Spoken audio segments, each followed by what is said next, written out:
صحیح بخاری حدیث نمبر 59۔ ایک بار ان حضرت صلی اللہ علیہ وآلہ وسلم لوگوں میں بیٹھے ہوئے ان سے باتیں کر رہے تھے۔ اتنے میں ایک دیہاتی آپ کے پاس آیا اور پوچھنے لگا کہ قیامت کب آئے گی۔ آپ صلی اللہ علیہ وسلم اپنی گفتگو میں مصروف رہے۔ بعض لوگ جو مجلس میں تھے کہنے لگے، آپ صلی اللہ علیہ وآلہ وسلم نے دیہاتی کی بات سنی لیکن پسند نہیں کی، اور بعض کہنے لگے کہ نہیں، بلکہ آپ نے اس کی بات سنی ہی نہیں۔ جب آپ اپنی باتیں پوری کر چکے تو میں سمجھتا ہوں کہ آپ صلی اللہ علیہ وآلہ وسلم نے یوں فرمایا، وہ قیامت کے بارے میں پوچھنے والا کہاں گیا؟ اس دیہاتی نے کہا، حضور میں موجود ہوں۔ آپ نے فرمایا کہ جب امانت ایمانداری دنیا سے اٹھ جائے تو قیامت قائم ہونے کا انتظار کر۔ اس نے کہا، ایمانداری اٹھنے کا کیا مطلب ہے؟ آپ صلی اللہ علیہ وآلہ وسلم نے فرمایا کہ جب حکومت کے کاروبار نالائق لوگوں کو سونپ دیے جائیں تو قیامت کا انتظار کر۔ حدیث نمبر 60۔ ایک سفر میں جو ہم نے کیا تھا، ان حضرت صلی اللہ علیہ وآلہ وسلم ہم سے پیچھے رہ گئے، اور آپ صلی اللہ علیہ وآلہ وسلم ہم سے اس وقت ملے جب عصر کی نماز کا وقت آن پہنچا تھا۔ ہم جلدی جلدی وضو کر رہے تھے، بس پاؤں کو خوب دھونے کی بدل ہم یوں ہی سا دھو رہے تھے۔ یہ حال دیکھ کر آپ صلی اللہ علیہ وآلہ وسلم بلند آواز سے پکارا، دیکھو ایڑیوں کی خرابی دوزخ سے ہونے والی ہے۔ 2 یا 3 بار آپ صلی اللہ علیہ وآلہ وسلم نے یوں ہی بلند آواز سے فرمایا۔ حدیث نمبر 61۔ ان حضرت صلی اللہ علیہ وآلہ وسلم نے فرمایا، درختوں میں ایک درخت ایسا ہے کہ اس کے پتے نہیں جھڑتے، اور مسلمان کی مثال اسی درخت کی سی ہے۔ بتاؤ وہ کون سا درخت ہے؟ یہ سن کر لوگوں کا خیال جنگل کے درختوں کی طرف دوڑا۔ عبداللہ رضی اللہ عنہ نے کہا، میرا دل میں آیا کہ وہ کھجور کا درخت ہے، مگر میں اپنی کم سنی کی شرم سے نہ بولا۔ آخر صحابہ نے ان حضرت صلی اللہ علیہ وآلہ وسلم ہی سے پوچھا کہ وہ کون سا درخت ہے؟ آپ نے فرمایا، وہ کھجور کا درخت ہے۔ حدیث نمبر 62۔ ایک مرتبہ آپ صلی اللہ علیہ وآلہ وسلم نے فرمایا، درختوں میں سے ایک درخت ایسا ہے کہ اس کے پتے نہیں جھڑتے، اور مسلمان کی بھی یہی مثال ہے۔ بتاؤ وہ کون سا درخت ہے؟ یہ سن کر لوگوں کے خیالات جنگل کے درختوں میں چلے گئے۔ عبداللہ نے کہا کہ میرے دل میں آیا کہ بتلا دوں کہ وہ کھجور کا درخت ہے، لیکن وہاں بہت سے بزرگ موجود تھے، اس لیے مجھ کو شرم آئی۔ آخر صحابہ نے عرض کیا، یا رسول اللہ صلی اللہ علیہ وآلہ وسلم، آپ ہی بیان فرما دیں۔ آپ صلی اللہ علیہ وآلہ وسلم نے بتلایا کہ وہ کھجور کا درخت ہے۔ حدیث نمبر 63۔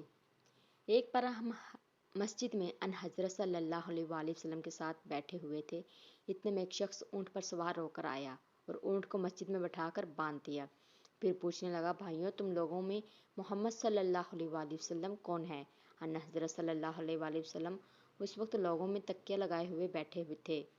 آپ نے کہا، حضرت محمد صلی اللہ علیہ وسلم یہ سفید رنگ والے بزرگ ہیں جو تکیہ لگائے ہوئے تشریف فرما ہیں۔ تب وہ آپ سے مخاطب ہوا کہ اے عبد المطلب کے فرزند، آپ صلی اللہ علیہ وآلہ وسلم نے فرمایا، کہو میں آپ کی بات سن رہا ہوں۔ وہ بولا، میں آپ صلی اللہ علیہ وسلم سے کچھ دینی باتیں دریافت کرنا چاہتا ہوں، اور ذرا سختی سے بھی پوچھوں گا تو آپ اپنے دل میں برا نہ مانیے گا۔ آپ صلی اللہ علیہ وآلہ وسلم نے فرمایا، نہیں، جو تمہارا دل چاہے پوچھو۔ تب اس نے کہا کہ میں آپ کو آپ کے رب اور اگلے لوگوں کی رب تبارک تعالیٰ کی قسم دے کر پوچھتا ہوں، کیا آپ کو اللہ نے دنیا کے سب لوگوں کی طرف رسول بنا کر بھیجا ہے؟ آپ صلی اللہ علیہ وآلہ وسلم نے فرمایا، ہاں یا میرے اللہ۔ پھر اس نے کہا، میں آپ صلی اللہ علیہ وسلم کو اللہ کی قسم دیتا ہوں کہ اللہ نے آپ کو رات دن میں 5 نمازیں پڑھنے کا حکم فرمایا ہے۔ آپ صلی اللہ علیہ وسلم نے فرمایا، ہاں یا میرے اللہ۔